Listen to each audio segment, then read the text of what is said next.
Hello friends, welcome back to Ftopreview.com. In this video, I'll teach you how to replace a particular text from your paragraph or text. Okay, you can see here there is some lines, and all of that lines containing two words like young and animal. Okay, I need to change this young word to baby. Okay, how to change this? Just select this word, then press Control key and H at the same time for opening replace dialog box. Okay, Control and H. Press the Control and H. Now open this one. Uh, Replace dialog box. Okay, we are already selected this line, so there is no the input is young. Okay, we need to change this to baby. I'm typing here baby.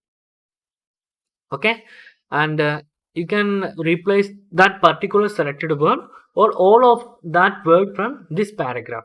Okay, just click replace all. Done. We have replaced all of that word from this text.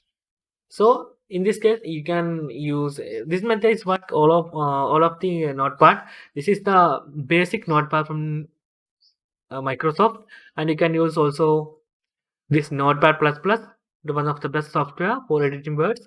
So you can use this method in Windows, Word, other Office tools. Okay guys, if you like this video, please like and comment your thoughts and share with your friends. Thank you so much for watching. Have a nice day. Bye bye.